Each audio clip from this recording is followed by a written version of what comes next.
Now that Pope Francis has completed his mission to the United States, it is time for a little bit of reflection as to what happened during that visit. When we discussed what was going to happen, I think we summed up more or less what he was going to do. There was one or two surprises, but generally speaking, it was a masterpiece of media and social performance. When Pope Francis arrived in his airplane and it landed, and he was greeted by the President and the Vice President of the United States of America and his family, there was a reception such as had never been afforded any foreign dignitary in the history of the United States. And I'll tell you, as the plane pulled up, I watched the crowd here lean up against the fences that are around the grandstands here, every one of them pushing forward with a phone or a camera in their hands to capture this moment. You're watching now, as you can see, that red carpet about to roll out. It was interesting, about an hour ago, we saw them roll out the red carpet, and we thought, oh, they've rolled out the red carpet. That was just a practice run. They have practiced everything to a T here, including that perfectly lined up honor guard you're seeing there as well. They want to get this right. It's a special moment. It's a historic moment. We got a remarkable seat here. So I have to tell you, Jake, and I've seen official visits before, I haven't seen one quite like this. The aircraft with which he landed and all subsequent aircraft received the code Shepherd 1. And then the symbolic meaning of his visit. The pomp and ceremony surrounding his visit alone speaks of the high esteem in which the world holds this pontiff. It's an extraordinary moment. First of all, the joy is palpable, not only here, the joy in Philadelphia as we're talking here, as we're waiting here. There's 17,000 delegates to the World Meeting of Families watching this great event in Philadelphia. The people of New York, very, very happy that he's coming. What's happening here is for the whole world. The world is watching this particular visit. For me personally, the Holy Father is the Vicar of Christ. He's our leader. He's our shepherd. And when you know the shepherd, it makes an even bigger difference.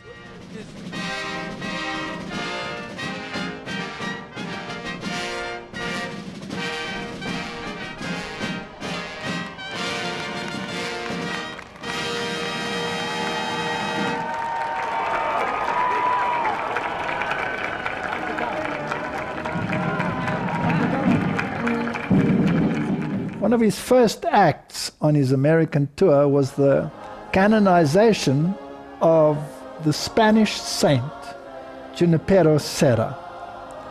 Now this in itself speaks books, volumes of what was the agenda of the papacy. Y hoy recordamos a uno de esos testigos que supo testimoniar en estas tierras la alegría del Evangelio, Fray Junípero Serra. This Spanish saint was part of the Spanish Californian mission, and he was at one stage an inquisitor. He was part of the Inquisition, and he ruled with ruthlessness. There was much controversy surrounding this man, seeing that some of the Native Americans were highly upset and accused him even of genocidal activity.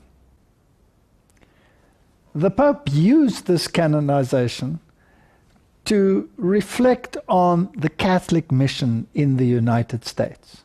And coupled with this mission, of course, you have the issue of immigration, which played a major part in his tour. The reception of the immigrant. He referred to himself as an American, saying that the boundaries really were irrelevant, and that the borders should be open for those of the southern states to enter in. Now, why was America founded in the first place? America was founded because the Puritans and the Christians in Europe fled the tyranny of papal persecution. They fled to this land which opened its arms to receive them. And they wanted a land that was free from the tyranny of persecution on religious grounds. So here was a Protestant nation. And today there's this great controversy about the borders and how to contain the immigration into this nation. And the Pope turned it round. He would like to see those borders open, because then the nation would be flooded with Catholicism. Protestantism would be obliterated and pushed into the background. Now, to canonize this person, Junipero Serra, as a saint, was a very strange act indeed, particularly looking at the history of this man. Coming with the Spaniards into California, creating missions, using the Indians basically as slave labor, and he was a person that used self-flagellation, which was common in the Middle Ages. Martin Luther, when he was still a Roman Catholic, did that because somehow he had to do penance for his sins. But Junipero took it to extremes. He wore garments that were spiked with wires and with boar hairs to create constant pain to himself. He flagellated himself to the point of total collapse. And this is the attribute which is called saintly. It is a total denial of the vicarious death of Jesus Christ, who became sin for me, who took upon himself my sinfulness so that he paid the price for it. In him I am free. I have no need for the works of self-flagellation. This was an act of open controversy, denying the very Protestant principles on which the United States were based.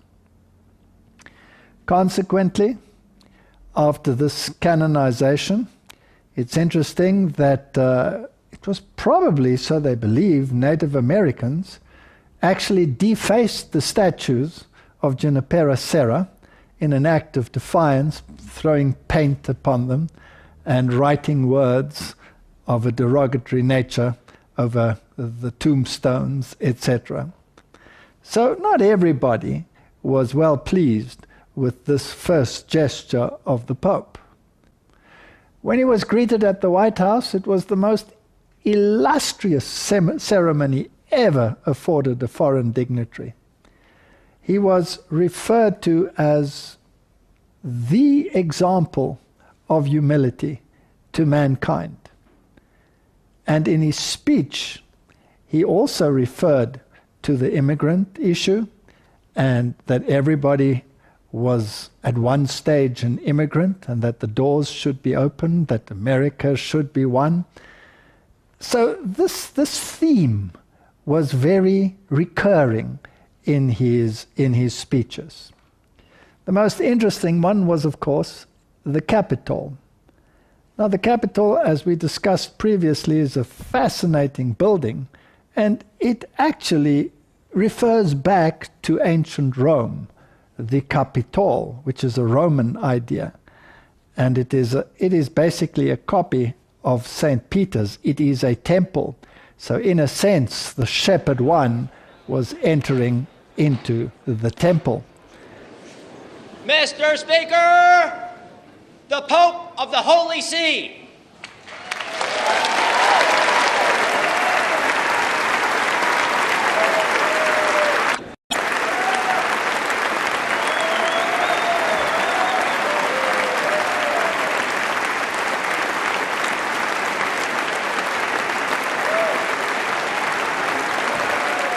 And there he stood and gave his speech between the fasciae, the two great fasciae in this wonderful arena. And what did the fasciae actually refer to? These bundles of rods tied together. This was what the Romans used. When the Roman leader would take the nations and the clans and bind them to himself with cords, and the one strong man in the middle became the norm of unity for all of them. This was the man of the moment, stepping in between the fasciae. He immediately pointed across the hall to the relief of Moses, and he spoke about the law. Now it's interesting that this relief of Moses is surrounded by a laurel wreath. Now a laurel wreath is distinctly Roman, but of course it's not only the centerpiece of Moses that is displayed there in the Capitol, but on the sides are the reliefs of other great dignitaries of the past that were associated with the law. And it's fascinating that Hammurabi, for example, is there displayed, also with the laurel wreath. And Hammurabi's law was a very harsh law, totally contrary to the law of God. Then you had Pope Innocent, for example, as one of the great examples of law-giving. So this is a total Catholic setting, a very Roman setting indeed. You know, when we think back over history, and you think of Herod's temple, for example. Herod constructed this second temple, and it wasn't nearly as spectacular as the first temple, but he dedicated that temple not to the God of Israel, but he had a Roman eagle placed at the entrance, in a sense dedicating it to Rome. And the Jewish zealots were very, very upset, and some of them went and defaced that Roman eagle, and Herod had them hunted down and tortured to death. You cannot take the things of God and dedicate them to a pagan system. That is syncretism. Syncretism is something that God has constantly warned against in his Bible. You cannot worship God by the means of Baal. You cannot take God's law and package it in Roman law. So this statue, or this relief rather, of Moses that the Pope referred to, yours is a walk which makes me reflect in two ways on the figure of Moses. When you look at it there embodied in its Roman system, it actually tells us literally that this law of Moses is packaged in the legal system of Rome. And if we understand that Rome changed the law of God and gave its own flavor to the law of God, then this becomes even more apparent. And here was the first citizen of the world, the re-embodiment of Osiris, the great god, because as we mentioned before, the Pope had seated himself just prior to this event on the great white throne between the cherubim, showing that he is God. And his morality was to become the morality of the world. He referred to climate change. And of course he was rather clever. He used the great historic figures of the United States to bring across his points. He used Abraham Lincoln to argue against any form of polarization. He used Thomas Merton to argue that there should be peace amongst religions, and that any form of fundamentalism is a danger to faith, and that no religion is immune from fundamentalism. Fundamentalism was a major portion of this way of thinking. And what is fundamentalism? According to the dictionary, fundamentalism is a form of Protestantism that takes the Bible literally, that believes in a literal creation, that believes in a resurrection, that believes in a virgin birth, that believes in the second coming. In other words, if you take your Bible literally, then you are a fundamentalist. And according to the Vatican, fundamentalism is a major problem in the world today and needs to be curtailed. Dorothy Day was the great example of social justice. All the Catholic doctrines espoused in the individuals that he mentioned, Martin Luther King, the foreigner, the disenfranchised, how to accept them. It was brilliantly done and very convincing. But the deep undertones of Catholic social justice were very, very apparent. And if we understand Roman Catholic social justice, then we will know that it is based not on the capitalistic idea of social justice, but on the Thomas Aquinas idea, that basically you possess nothing, and Rome is the one that determines the distribution and the equity of all goods and property. The Roman Catholic view on the right to life and abortion, these were all issues that were highlighted by the Pope. It's interesting that some of the members of the House of the Republican Party had actually boycotted this meeting. It's fascinating to me what the Jesuit commentator on CNN had to say about it, because the people who boycotted it, or the person who boycotted it, was actually Jesuit trained. And when this was pointed out, the Jesuit on CNN said, well, Jesuits are known to be on both sides of the question, part of the Hegelian dialectic. It's interesting, when I look at the undercurrent and the subliminal messages that were in this trip, then they speak actually more than the words that were actually spoken.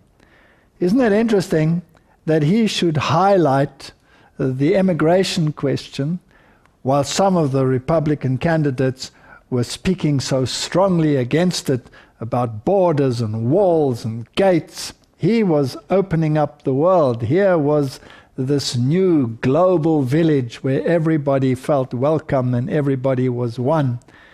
One wonders whether some of the pre-speeches were choreographed in order to emphasize the contrast to Pope Francis. Some of the other subliminal little issues that I find interesting is the way in which he traveled, which the media picked up as humility. For example, he traveled in his little Fiat, next to these great Suburbans that were driving in front and behind him. And they pointed this out frequently as a sign of humility. But these vehicles were chosen very carefully, and they were chosen by the Vatican itself. The news tells us that the vehicles were chosen by the Vatican. Now, the word fiat, of course, has an interesting connotation. To rule by fiat means to have absolute authority. So driving in the Fiat means absolute authority. For example, the dictionary would say the headmaster made a fiat decree that such and such was to be the case, and that was that. So fiat, ruling with absolute authority. The other vehicle chosen by the Pope and the Vatican, well in advance to this meeting, was of course the Pope-mobile, which was a Jeep Wrangler. Now, this name in itself is fascinating. A Wrangler is of course someone who controls the herds. And Jeep also is interesting because it comes from Eugene the Jeep, which is the creature that we find in the Popeye cartoons. But this was a very interesting creature because he was a mythological creature almost. He could transmigrate between the dimensions, and he had a solution to every problem. So he was a being of a higher norm and a higher fashion. This creature, if you could transcend the dimensions, is like an angelic being. Isn't that interesting that the year 2015 was declared by the United Nations as the year of light? And they dedicated to, of course, technology and light technology. But to declare this year the year of light, It reminds me of the French foreign minister who spoke about the 500 days to the prevention of the climate catastrophe and the descending into the abyss. And the 500 days culminated exactly with this papal visit. And here you have the United Nations declaring this year 2015 as the year of light. Now, the Latin for that is anno lucis. And this is used in Freemasonry. Freemasonry dates all its events by anno lucis, the year of light. And if you look at Masonic cornerstones, for example, or commemorative stones, then you will find the date of the present, let's say the year 2015, and you will find it in anno lucis, where they add 4,000 years to this period. And this is also the year in which the Pope spoke at the United Nations. Now, previous popes had also spoken at the United Nations, but this was different to any other previous pope, because this was also the 70th year of the commemoration of the founding of the United Nations, and it is the first time in history that a pope spoke to all the assembled world leaders. All previous popes had merely spoken to the ambassadors of the various states. But here, all the world leaders were present. And his message was of particular importance for this time, of course steeped in the issue of climate change. He spoke about human rights, dispelling the collective forms of human selfishness. He spoke about equity. He spoke about access, distribution, equitable distribution, fairness, all these great words. He referred to his predecessors who had also spoken about these issues. And this reminds me of Pope Benedict's speech when he touted human rights as God-given. And he referred to Benedict and his speech in terms of human rights. And Benedict had also made it quite clear that human rights were based on natural law. So it's not based on divine law. And natural law is, of course, the basis upon which Roman Catholicism bases its authority.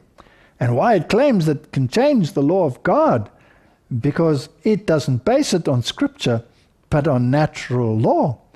And who is the one who exemplifies natural law?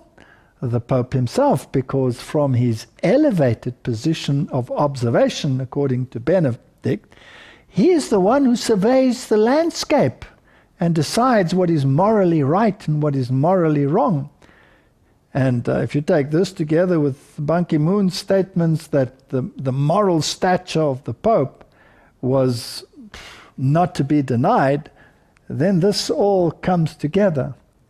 Of course, he referred to the law being inscribed in the heart, and he brought this into connection with the environment, referring, of course, also to the November meeting in Paris, where legislation will have to be put in place. Now, during his visit, he didn't mention Sunday legislation in particular, but prior to his visit, he did state that Sunday is to be the heart of the new dispensation. And in his encyclical on the environment, he also elevated Sunday. And if we look at some of the news media's reports on this summit in Paris, then it becomes obvious that this will also be a point of question.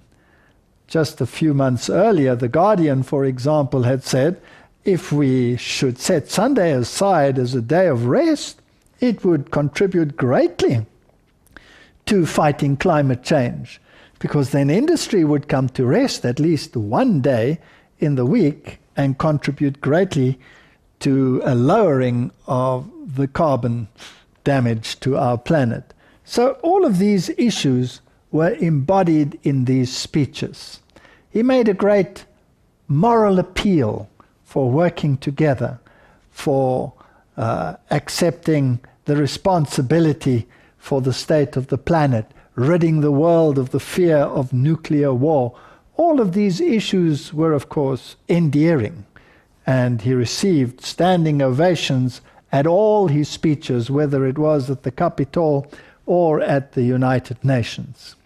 And to avert the most serious effects of the environmental deterioration caused by human activity. I'm convinced that we can make a difference, I'm sure. And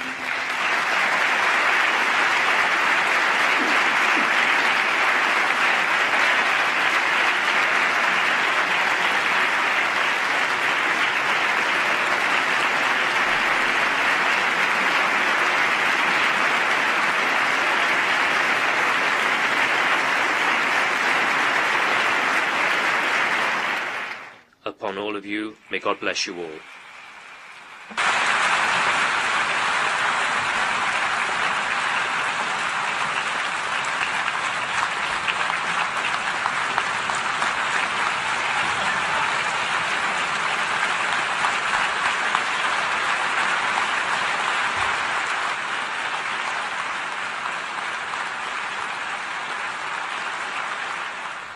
What is very interesting is that the subsequent speeches by the world leaders were almost more fascinating than the speeches by Francis himself. President Obama came across at the United Nations as the father of the human family, as the one who wanted to create this equity and this fairness. He referred to Russia and its role, and that no nation was to interfere with the sovereignty or the territory of another nation. He referred to the Iran deal as creating peace, that he had no intention of taking someone's territory or having any economic interests whatsoever, but that the United States was there to ensure this fairness and this democracy and this equity. He was like a father figure, a brilliant speech. But he referred to Pope Francis, and he also spoke about religious extremism, that it should be curtailed at all costs. Obama, after castigating religious sectarianism, said they needed a stronger United Nations, and he referred to the 50 nations that would come together to create a greater military capacity in the United Nations to oversee peacekeeping missions in the world, with many, many boots on the ground, a strong military component to the United Nations. So here was one speaking as the leader of the human family. King Abdullah of Jordan also made some very interesting statements. He said, religious extremism must not have access to the media in any form.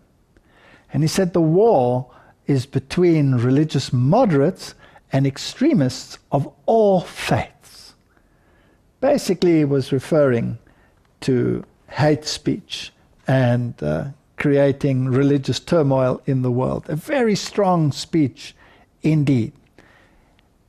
Religious polarization has to be curtailed. And as Pierre Teilhard de Chardin, the Jesuit, who was the father, as it were, of the philosophy of the United Nations, had said, the only way forward is all together. And we need to focus on a Messiah that satisfies them all. So an extreme view would be, of course, to say that Jesus is the only way to salvation. That would be an extreme view that would exclude other religious sects and other religious systems. If you want to stick to the faith that there is salvation in no other name than that of Jesus Christ, then you will be branded as a fundamentalist. I believe the world is moving in that direction. And I'd be interested to know what kind of legislation will come out of the Paris meeting, when all the nations will have to commit to certain issues. But whether it happens there or whether it happens later is irrelevant. I believe we are on a course that cannot be reversed any longer, where there will be a confrontation between those that say, all together, and those that say, come out and be separate, says the Lord, and I will receive you. Either Jesus is the only way to salvation on this planet, or he is not. And every single individual on this planet will have to make a choice. Either I accept the morality and the law of God as the standard of righteousness, or I accept the law as modulated by Rome and changed by Rome as the standard. As for me and my household, we have decided we will serve the Lord.